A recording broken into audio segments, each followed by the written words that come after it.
Well, are we to start dancing first? The most phenomenal success of Coimbatore D. I think that's fantastic. Actually, I was in Bombay just a few days ago, and I was sitting at Mr. Anand Mahindra's office, and he suddenly said, "You South Indians, you are so brilliant, you're so creative." I said, "So what's happened now? We did create the XUV 500, but what else did we do?" And he said, "Coimbatore D." I said, "What?" I said, "I haven't heard of Coimbatore D." I said, "What is Coimbatore?" I thought it was a new form of Coca-Cola or something that some Madras company invented. He said, "What do you mean? You don't know what Coimbatore D is?" And he took his iPad and he then put on Coimbatore D.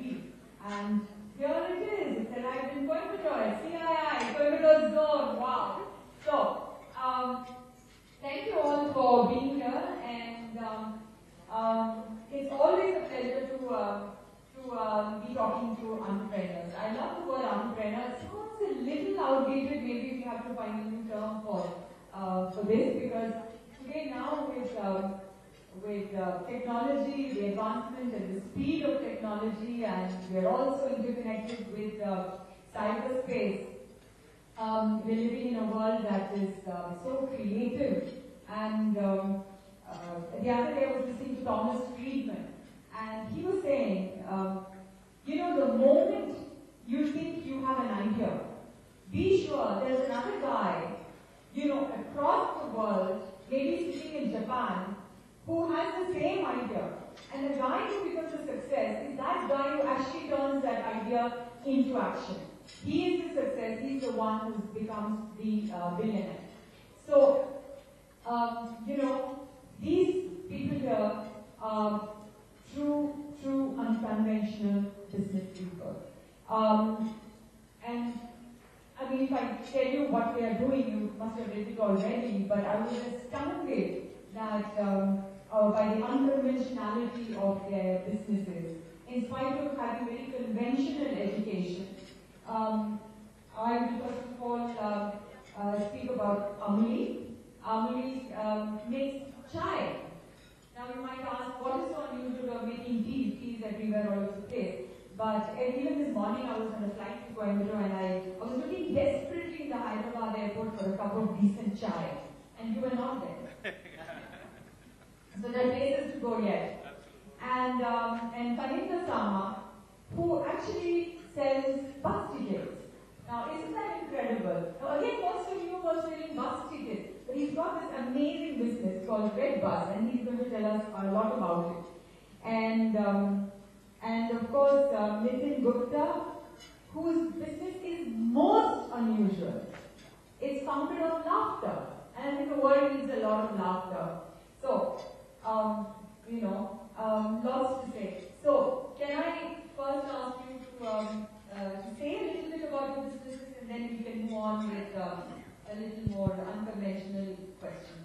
Yeah, absolutely. So, I find it very odd when our business is called conventional, or unconventional, sorry.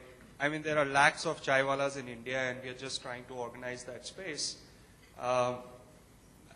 We basically believe that India runs on chai, and it demands a brand around chai, which is accessible, affordable, clean, hygienic, and the key word here is accessible. So,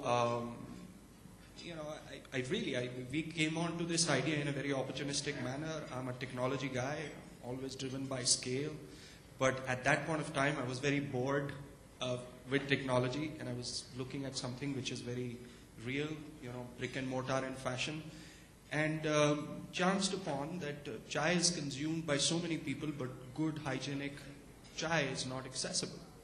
And I use the word chai with distinction because tea, I understand, is used in southern part of India as a liquid beverage,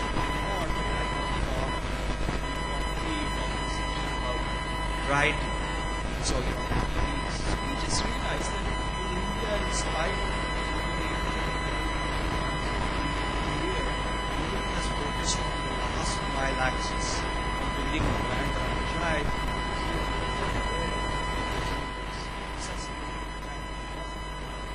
This simple part,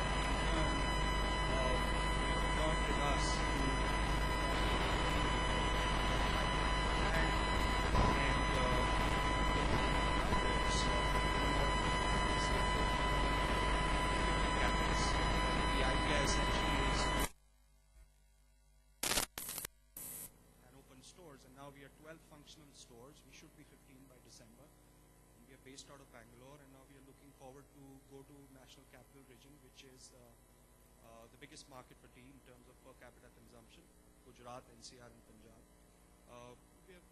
We intend to be in Delhi by Jan, Feb, and our goal is to set up around 20-25 stores in NCR by end of the year next year, while we continue with our growth in Bangalore. We're very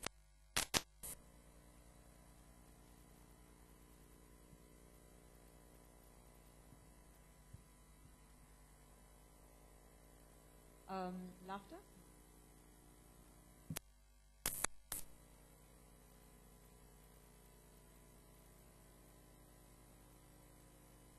Everyone?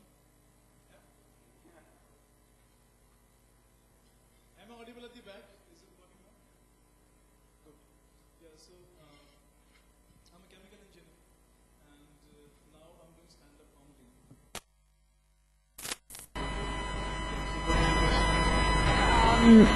Nitin, can you do a bit here for us? I mean, that would best explain. No, I'll be doing a lot of session. So can you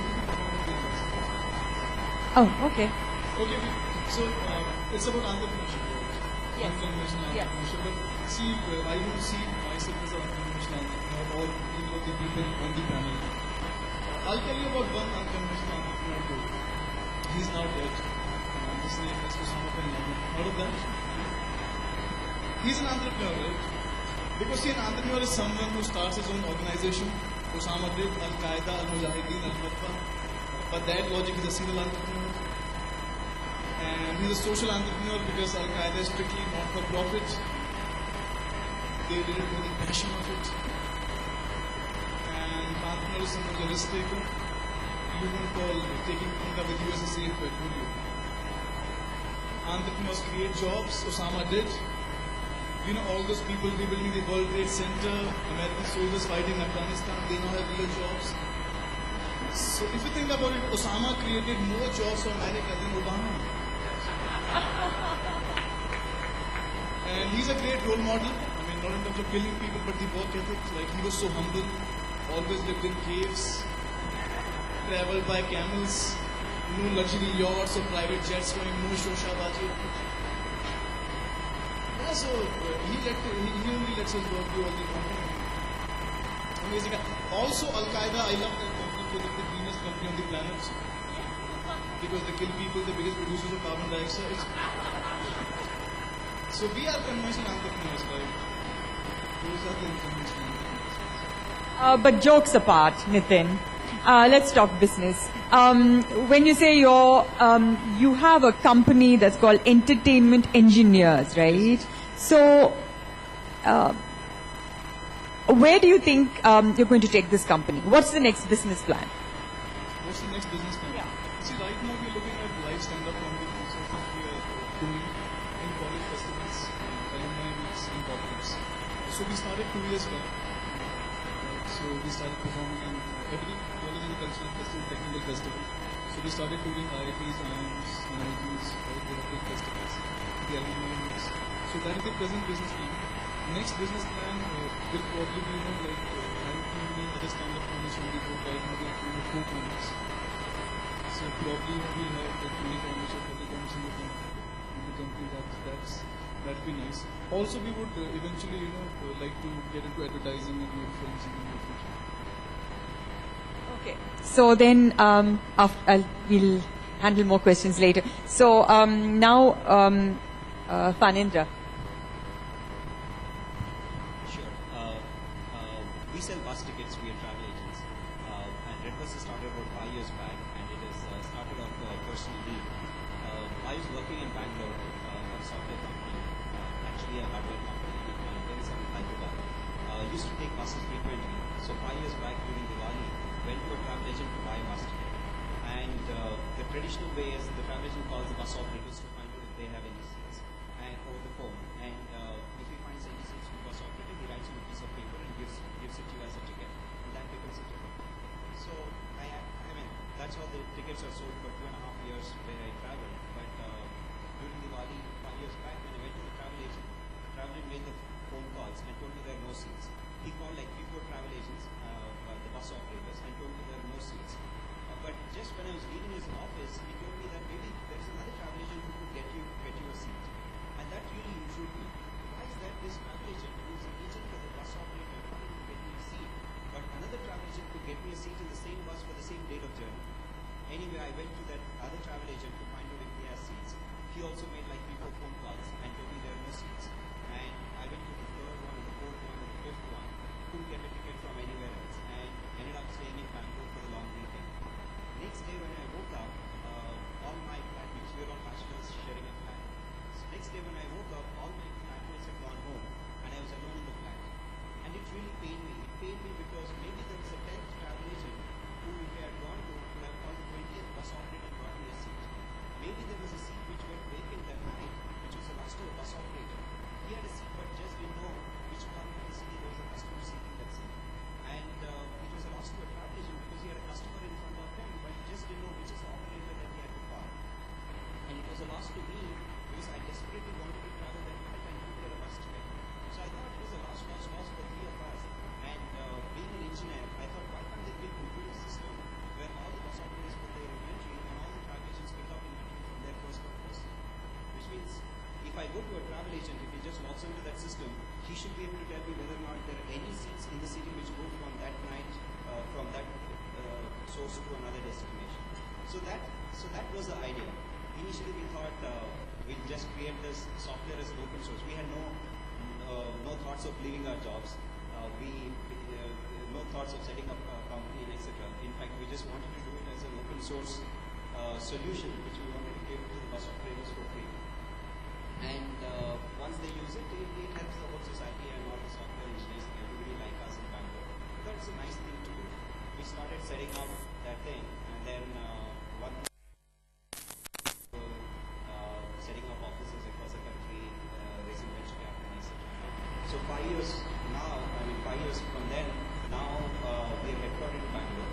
We are present in about 14, we have 14 offices, about 8 there on the system, about 19,000 scheduled departures every day.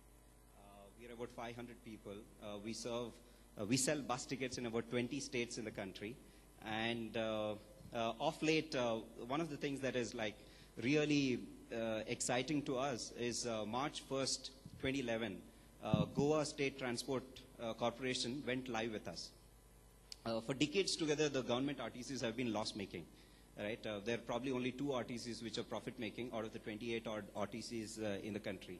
So Go RTC was one of those, which went live with us in March. And last month, they were buying new buses, and then they had a press release. The managing director was talking about why they're buying new buses and etc. and all. And one of the exciting thing for us, what he said was, in the last few months, after they came onto the Red Buses platform, for the first time, their interstate routes have become profitable. And he gave a very nice testimonial to Red Bus. So, so that is we wonder what we have done. We just